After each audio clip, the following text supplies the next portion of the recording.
أهلا بيكم معانا في قناة أكلة ترندي، وكل سنة وحضراتكم بخير.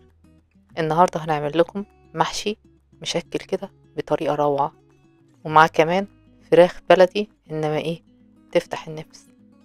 يلا بينا نشوف هنعملهم إزاي. هنبدأ بالمحشي بالخلطة بتاعته. هنعمل الخلطة بأسهل طريقة.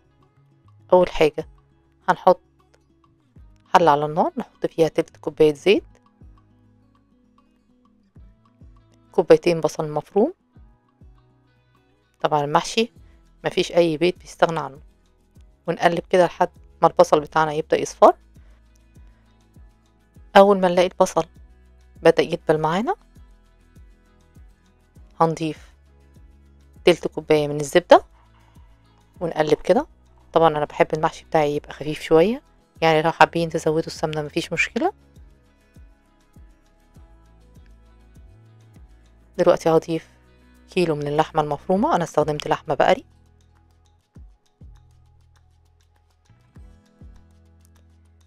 ونقلب. طبعا العصاق ده أهم حاجة في خلطة المحشي. لو عاوزين نستغنى عن اللحمة مفيش مشكلة، ممكن نستخدم شوربة بدلها. هضيف معلقة كبيرة من البابريكا، معلقتين كبار من الكمون، معلقة كبيرة من الفلفل الأسود، معلقتين كبار من الملح. أهم حاجة البهارات بتاعتنا دي تخلي المحشي ايه حاجة تانية. دلوقتي هضيف 3 كوبايات من عصير الطماطم، وضايفة ليهم علبة من الصلصة. ونقلب كل ده مع بعض بقى. وهضيف معلقتين من السبع بهارات، تدي الخلطة طعم حلو قوي، والريحة بدأت تطلع جميلة قوي عليا. دلوقتي هضيف تلت كوباية من الثوم المفروم ونقلب. طبعا احنا ممكن نستغنى عن اللحمة المفرومة، لو هنضيف شوربة على المحشي ممكن عادي. شايفين ده شكلها. انا هنا هستخدم 2 كيلو من الرز، معاهم 4 معالق من الملح. طبعا بملح الرز كده لوحده عشان اتأكد، غير الملح بتاع الخلطة. وهضيف الخلطة بتاعة المحشي زي ما حضراتكم شايفين كده. تكون حاجة عندنا كبيرة طبعا واسعة عشان نبدأ نقلب كده. وهضيف 5 كوبايات من الكزبرة الخضراء مع الشبت، انا مقطعاهم. ونبدأ نقلب بقى كله لحد ما الخلطة كلها تختلط مع بعض. زي ما حضراتكم شايفين كده شكله يفتح النفس من غير حتى ما يستوي ولا حاجة. ده شكله كده كله اختلط مع بعضه. دلوقتي بقى ايه هنعمل الشوربة، اللي هي نحط مية مغلية على النار، نحط فيها ورق لورا، ونحط فيها بقى ايه الطماطم والجزر والكرفس والبصل والحبهان، عشان هنسلق فيها الفراخ. معلقة كبيرة من الملح، معلقة صغيرة من الفلفل الأسود. وأنا هنا هحط واحدة من الربس لحمة بالعظم يعني، وعندي فرخة بلدي، وهغطيها بمية مغلية.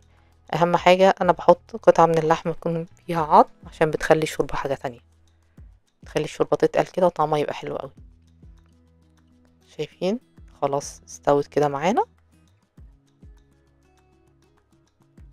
هنرفعها من على النار ونبدأ بقى ايه نلف المحشي.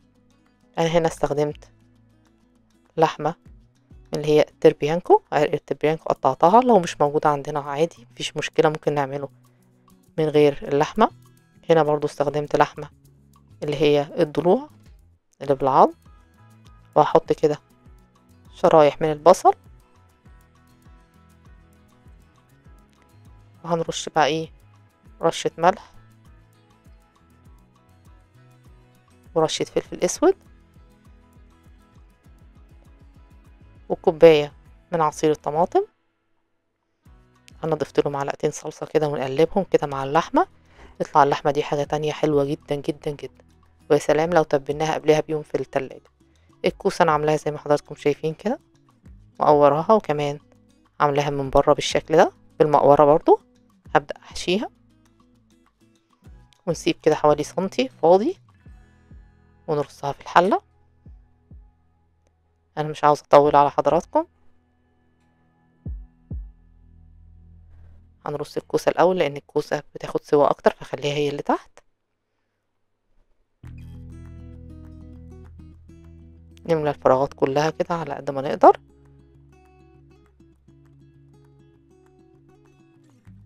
دلوقتي بقى هنحشي الكرنب. الكرنب طبعا انا قطعته وحطيته في ميه مغليه لمده نص دقيقه كده. هنلفه بالشكل ده بس عشان يدبل معانا ونقدر نلفه.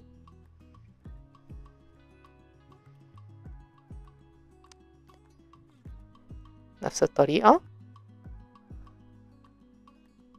هنرص كله. محشي مشكل بقى ايه تحفه، يفتح نفسنا فعلا على الاكل في رمضان. ورق العنب هنحشي بالطريقه دي ونقفل الجناب زي ما انتم شايفين كده، ونتني كده ونلف. نضغط كده واحنا بنلف عشان يتلف كويس.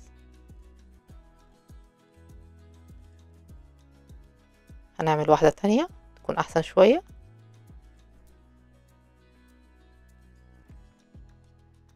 نفرد كده، ايوه، نتني الجناب وندخل كده من الجناب ونلف كويس كده، ايوه بالشكل ده.